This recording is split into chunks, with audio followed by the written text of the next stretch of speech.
Welcome to the Stephen Mansfield Podcast.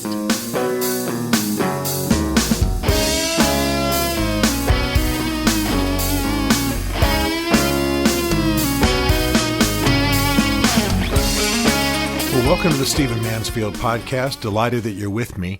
If you were with me in our last episode, you know I talked about the insurrection of January the 6th, some of the features, some of the background, some of the things that might have happened.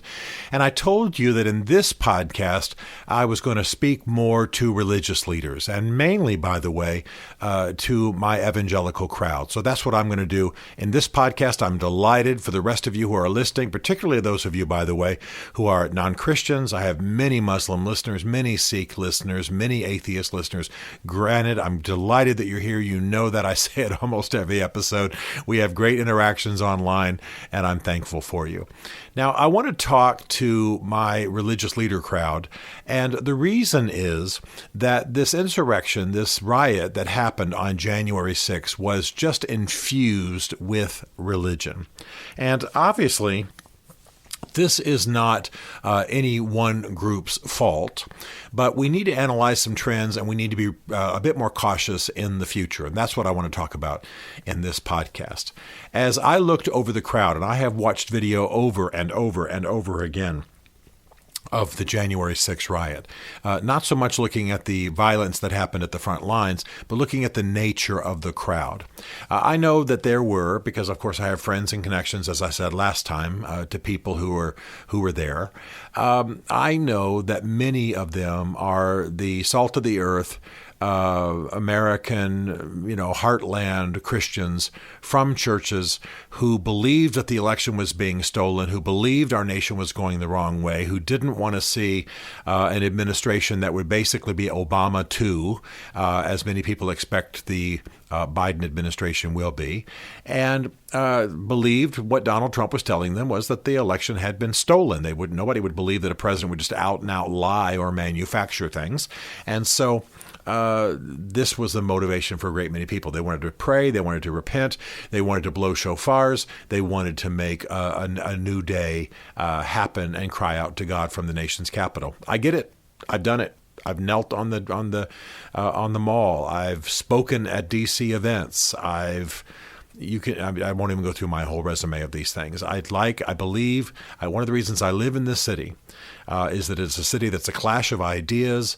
I consider myself a slightly right of center person politically, definitely an evangelical, definitely a traditional Christian, and all that means. And yeah, I want to bring that to bear on my country. I'm allowed to. It's part of the foundation of my country, and I'm allowed to, want to, called to, commissioned to. So yeah, I get it. I completely understand. Now, as I said last time, what happened on that day is that motif, that drive, that desire got merged in with all kinds of things: anti-Semitism, skinhead, Proud Boys, people showing up in riot gear, prepared for violence, people building gallows, people chanting "Hang Mike Pence," people on the search for Nancy Pelosi with zip ties in their hands so that they could handcuff Nancy Pelosi and presumably kill her, people illegally carrying weapons in D.C. Again, I am not anti-gun. I say it all the time, and I say it fully in order to make sure that anybody joining us for the first time knows that I have guns, carry guns, have concealed carry permits, have had my life threatened, want to be part of the answer and solution in a shooter situation. And so everywhere it's legal, I usually have a gun strapped on and don't make a big deal of it. You cannot do that in D.C. So anybody who showed up there at the Capitol with a gun was doing it illegally, probably knew it, and intended to do harm. So that's what evolved. That's what occurred. We know that. People were wearing pro-Auschwitz T-shirts. People were wearing just about every kind of anarchy thing. There were lots of Confederate flags, et cetera, et cetera, et cetera. So you draw your own conclusions. You're smart. What I'm concerned about for us who are religious leaders is the implications of this. I want to make a couple of points here. I am a guy who often urges people to be of impact in their generation. I want them to pray for their city. I want them to serve in their city. I want them to convert hearts. I want them to serve people. I want them to talk to the political leaders. I want them to build connections to other institutions of faith, build across lines, Protestant, Catholic, Christian, Jewish, etc. I want all of that to happen. So I'm often talking about impacting the city. I might even use the language, take the city. Take the city for righteousness. Let's impact this city. Let's flood this city with righteousness, with servanthood, with prayer, with unity. Let's take this city for noble causes. I probably have said that 1,000 times. What I'm asking you to be aware of now is the way that might be heard. Because there's apparently a connection that's a pencil's width in distance between the people who might be in your church, your synagogue, your institution of faith, who are you consider to be good people, not violent, wanting to do noble things in the community, and those who will take the very words I've just spoken as a commission to violence. There's a connection. In other words, if our unifying factor is that we believe we need to stop the steal, well, that can involve people in the pews of your congregation, but it can also involve skinheads. It can also involve the anti-Semitic types. It can also involve the Proud Boys. It can also involve the Klan. It can also involve, you get my point. And so that's what happened on January 6th. You had a cause that apparently was about stop the steal, but because of the incendiary rhetoric, because of the seething dissatisfaction in this country, because of the militarization of certain groups, you basically had an armed invasion of the U.S. Capitol.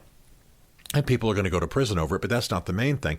The main thing is that we as people of faith are careful about what we say. I'm going to be a bit more careful. I'm not changing from what I believe. I absolutely want to see America converted. No question about it. I say this knowing I've got Jewish friends listening to this right now. I've got Muslim friends listening right now. Of course, we all would like everybody in the world to be of our faith. Of course. When I work in the Middle East, as I do, and work with my Kurdish friends, when we're sitting around late at night having tea, they'll say, Stephen, why aren't you a Muslim? Why don't you join us? And we just have a good laugh and we're open about it. And I say, sure, I'd love for you to be a Christian. That's not just an evangelical thing.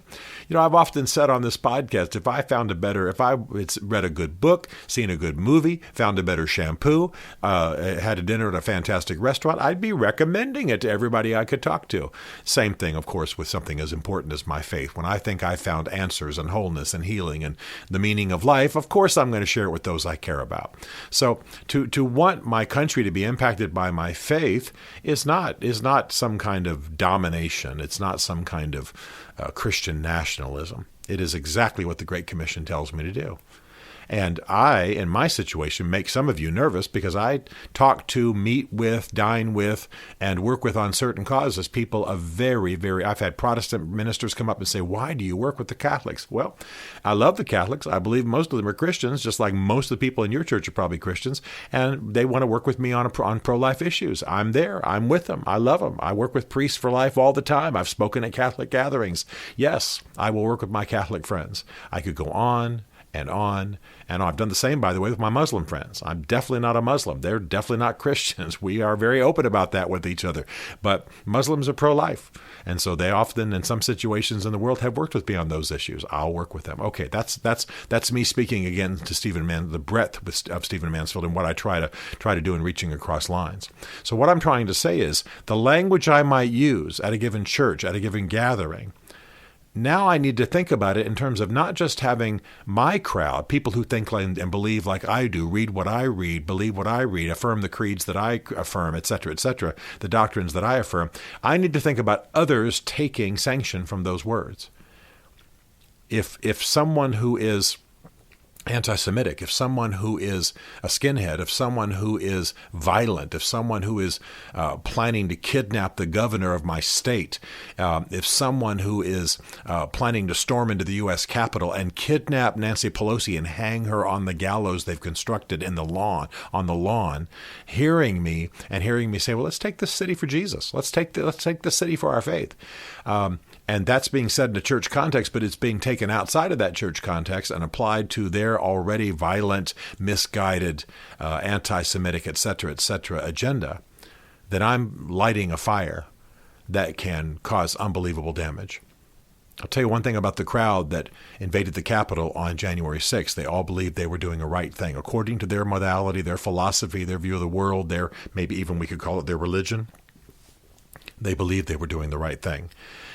And in fact, they were doing a criminal act, an ungodly thing, an un-American thing, and I can speak for my own faith, an unchristian thing. I don't mean all who were there were unchristian, but those who were kicking a Capitol policeman to death, who was doing nothing but protecting our elected leaders, those people were doing evil.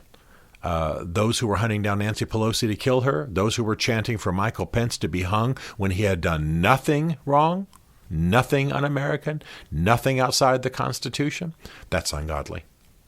So we as leaders have to be careful about the unintended consequences of our words. All right, number 2. I understand that many of my fellow religious leaders were excited about Donald Trump. This was partially because his campaign did a great job, largely under the direction of Paula White, getting religious leaders to meet with him. He was obviously a neophyte. He didn't claim to be an experienced, deep Christian, but he wanted to champion the religious cause. Was this politically motivated? Of course it was. But it may have also had come from some sincere place in his heart, which I'm not able to judge.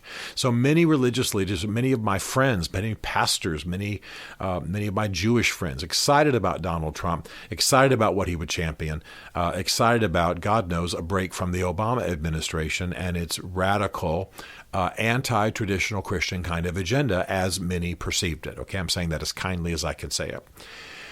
And so there's been an attachment by religious leaders to Donald Trump. There's been a love for him. I've gone to speak in churches, and when I spoke to the staff the next day, had pastors talk to their staffs and say, if you're not voting for Donald Trump, you're just missing God. I mean, I've literally had people say that in my presence. I'll take them aside afterwards and say, whoa, hang on here. I'm not saying Hillary Clinton is the shining light of heaven, but I am saying be careful about that. There are other options beyond Hillary Clinton and Donald Trump. So all that to say, we've got to realize the implications of that commitment.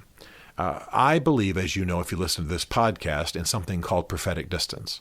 I've chaplained political leaders, advised them, consulted with them, ministered to their families.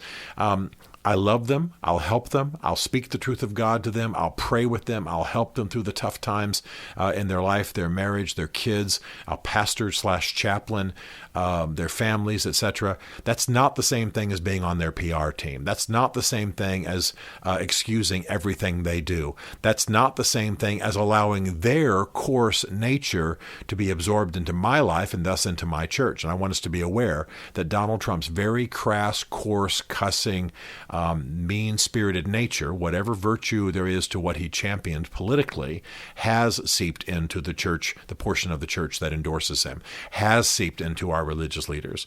I attended a sermon not too long ago where the minister was actually dropping the F-bomb and cussing and being vile and talking about the left like they were the Antichrist.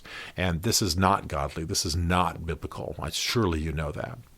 So I want us to be aware of perhaps an ungodly attachment to Donald Trump. Now, when I say those words, some of you got to slow down and listen to me now. I'm not saying it is ungodly to be attached to Donald Trump. It's not ungodly to support him. It's ungodly to vote for him. I'm not saying that at all. What I am saying is that the way that there was almost no difference between the way some clergy ministered to him and then joined his PR team, joined his campaign, became spokesman and apologist for him, that's ungodly. We've got a Christian governor in Tennessee. I like him very much. His name is Bill Lee. I think he's done a great job handling things. If I were his chaplain, if I were on his board of spiritual advisors, I would minister to him, share the gospel with him, pray for him, encourage him, help him understand moral issues, bring ethics to bear on what he does, be a counselor to him. He could call me late in the night for encouragement from God, but I'll tell you, that doesn't mean I'm attached to him. That doesn't mean I'm an apologist for him. That doesn't mean I'm representing him politically. That doesn't mean I've joined his PR team, as much as I believe, by the way, in Bill Lee, governor of Tennessee. I maintain prophetic distance. I maintain the kind of distance it takes to be able to not need anything from him, not accept anything from him, not be paid in any way, and to be free to speak the truth without any kind of loss. without any kind of, oh gosh, I better not tell him what I think is the truth about the situation because he's paying me, or because I really like flying on the plane, or because I really like being on the bus, or because I really like being the preferred of the governor, that kind of garbage.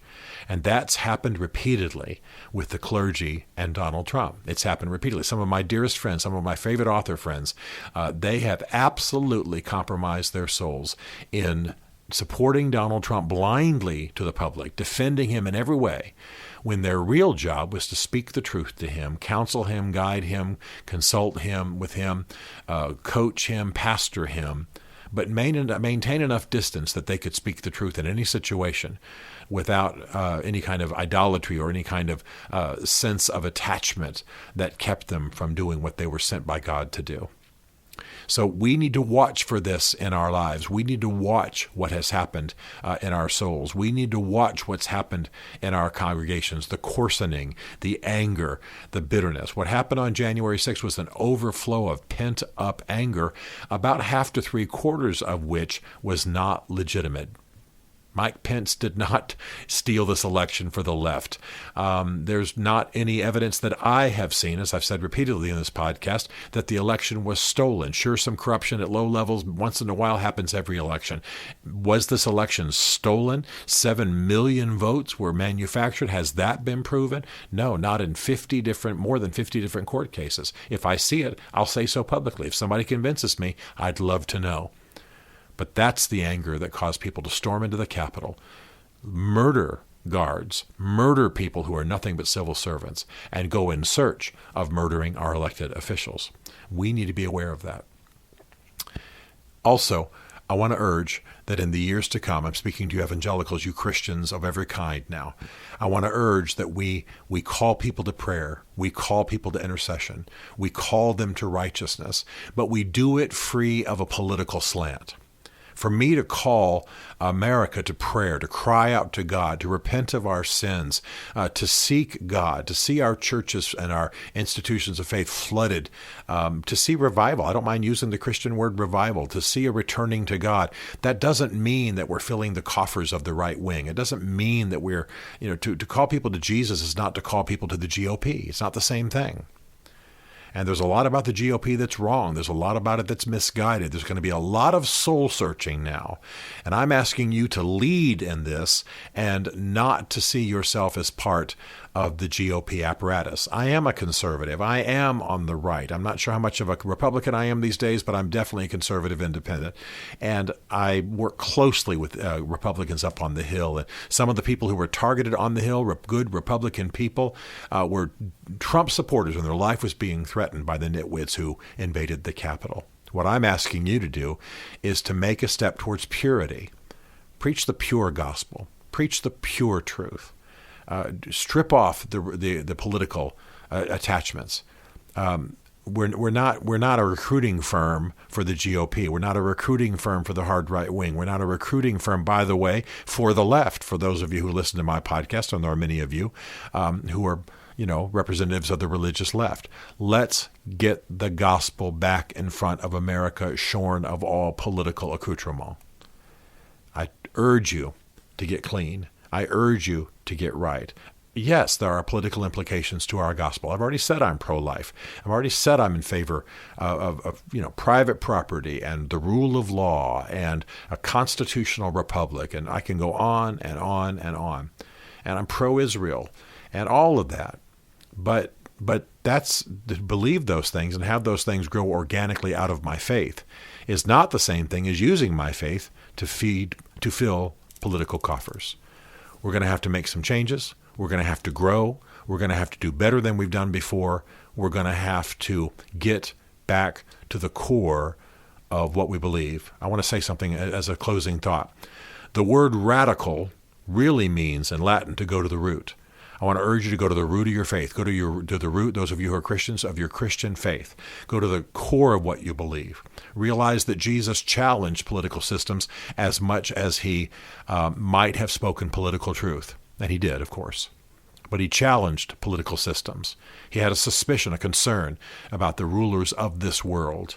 We should too, left, right, and center. And I say that with some of the people who were sitting in the Senate being some of my best friends. Some of my best friends were sitting in that Senate well on the floor of the Senate when the intruders on January 6th began to threaten their lives. And I say openly that to go to the root of our faith is to have a certain caution and suspicion about governments, about rulers, about political systems, and to speak into them meaningfully. Let's repent, let's return, let's revive. That's what I want you to do. I love you. I know you're doing a tough thing in a tough generation, and I'm with you. If I can help you, make contact with me. I'll be happy to jump in. Stephen Mansfield is a New York Times best-selling author, a popular speaker, and a frequent faith and culture commentator on Fox and CNN. His groundbreaking books on faith and society include The Faith of George W. Bush, The Search for God in Guinness, Mansfield's Book of Manly Men, and Lincoln's Battle with God. Learn more at stephenmansfield.tv.